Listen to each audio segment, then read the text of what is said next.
Yo Sheikh Mubajje Mufti Mubajje bwe twali mu nga tusala idi na complaining ku TikTok.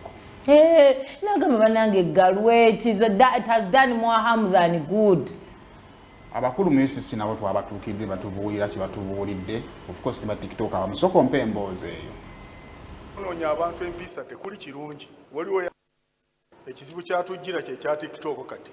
Kyononya abantu empisa tekuli kirungi. Waliwo yangambye nti bw'oyingira mu TikTok tovaamu kubanga buli lwozi bikula bw'oti olaba kirala. Shetani awe tuddewo nnyo awo mu TikTok. Government ya Uganda yaweera Facebook. Ne Facebook yali regulated. Ng'ebiseera mu oleetamu content eteri nnungi teyitawo.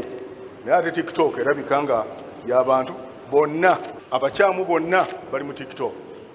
Kinaakola bulungi singa TikTok eyevaawo kubanga terina mugaso.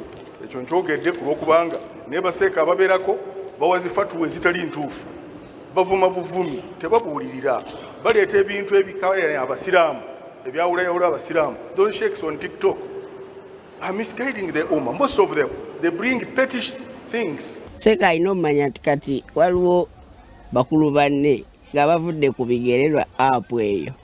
Abasajja batubuulidde ekigambo bakyusiza emitima gyaffe. Abaana ab'obuwala bavudde ku nzija bavudde ku mudibo lwa apu eyo. Sheikh kyaba yeerabidde nti ebisobola okukolebwa ku internet ku TikTok bisobola okukolerwa ne ku mikutu emirala. Kati ekikulu ndooza si kuwera yo internet tugyetaaga ne TikTok wabula twetaaga nga bakulembeze b'eggwanga ndooza bavunaanyizibwa kugezaako okuteekawo ndooza amateeka gayinza kukugira mpisa mbi. Kati okusomeseza muzikiti nga gwo bintu byakyuka osigala n'abantu abo mukaaga b'obolina so nga ate ku mikutu egy'enjawulo bangi baganyuddwa. TV ne radio tetuzeralikirira nnyo kubanga g'amateeka gaazo TV ziri wano amateeka g'e Uganda ne applications zetwogerako si za wano ate twagala zigoberera amateeka agaffe. Kyova olaba nti nno awo waliwo ka gap ke tulina okuba nti tukulozinga teeka eryo zisengeka emisango gye basobola okuvunaana egiwerako. Mwe muli kati emisango gye bayita nga cyber bullying wano kugamba okujja omuntu mu mbeera nga mbwotula mumanyi mu bulamu bw'obulijjo naye ng'ogiyise ku mutimbagano. Mwe muli ebintu nga cyber harassment omuntu n'akulinya akagere n'akuvumirira n'atyobola ekitiibwa kyo. Mwe muli ebintu nga pornography.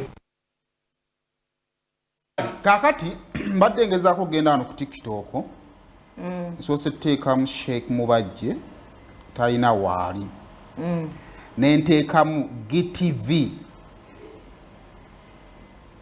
kubanga TV yawali kugondi Old Kampala kati kanteekemu ne GTV terimu teri sigirabako kanteekemu Bilali FM. Nze njagala kunoonya bakuvunaana naye ndowooza Bilali ino kweri si ey'omukowoozeewo musiraamu yo yiino ngirabako naye tekola bulungi. Kakati ensonga ya Mufti abamwetoolodde tebamuyambye. Ngamba abo abavubuka abeetoolodde Mufti ate nga ne ssente bafuna. Mufti temumulaze bulungi kubanga ebigambo bya Mufti ebirungi agiyise fatuwa entuufu zandibadde kweziri ontegedde bulungi net comparing era twandirabye nga avuya neza Mufti eki entuufu naye abaana they have not introduced technology eri Mufti. Ekyo nno kyakusoomoozebwa erimu abavubuka abeetoolodde abakulu nga n'okulya mulya nga n'emirimu mugirina naye nga temubayambye. Ekyo kikyamu. So kati ye kukyayogerako akyogera kusinziira ku the way is exposed. Awo waalabira waayogeredde kubanga bamwetoolodde. There is time bwetuuka nga abakwetoolodde balina okuvumbulira ebyo by'oyinza okubanga tisaazi zino Mufti agenda ku TikTok akoleko ekyamazima. Ontegedde? Ate era ebintu bino bibeera bipya.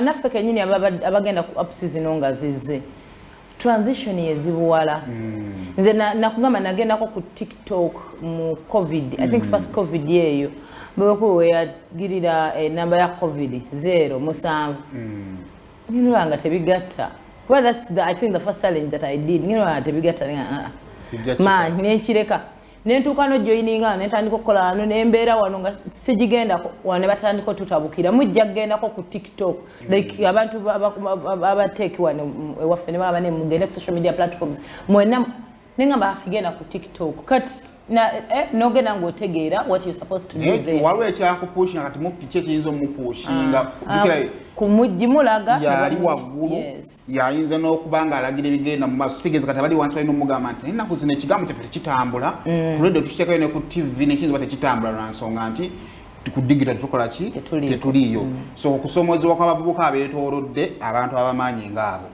ekyokubiri TikTok eyinza obutaggala because TikTok si kyekizibu omuze gwa TikTok terina muze gwonna gweyiyiza mupya emize egyo tubadde tuwangalanga najjo ne TikTok kye yakola nga social handles endala yagikwata n'egiteeka mu kifo kyeki waliyo omuntu nga talabanko omuntu ali ku kkubo agamba anko nga tokiwulirangako kubanga eyo gyowanga tokola ki ne TikTok ekwata ba anko fresh here nebateekako nekwata babuulizi b'enjiri ne TikTok si eba erina obuzibu etegeeza bino ebintu bibadde byafunafuna platform kwe babiteeka kaakati amateeka g'ensi gabadde gabikontrolinga batya era bwe galina obikontrolinga ne kati ekyokusatu TikTokers waliwo naffe ababeerayo ku TikTok but TikTokers bengamba be abantu nga their lives have changed because of TikTok excitement yebaluddemu muludde nyaawo mojja ku TV week ezisooka yo excited bakulabye waka yo excited ku social media bagamba we enjoy your show naye level olwawo nnyo atootama kati muluddewo nnyo mu level ya excitement yovola abantu buli omu alowooza nti because muli kuliko ebitagenda mu maaso ku app yammwe balina giggala buki bugazi it is high time mukule mulekerawo okuwemula obuwemuzi mulekerawo okubeera okweyisanga abaana abato TikTok is not only in Uganda it is all over look at other influencers chiche bakola then mumanye nti okay wano twajjawo nebisooka nebisesa kati bikyasisa what is next ekyokuna TikTok terina gyegenda sheek njagala okutegeeza kubanga ne government gyukkirizamu yesingo gyetagana ddala mu kalulu ke tugendamu General Shande ya trendinze ku TikTok over the weekend nga ne lw'emiyaga gyagenda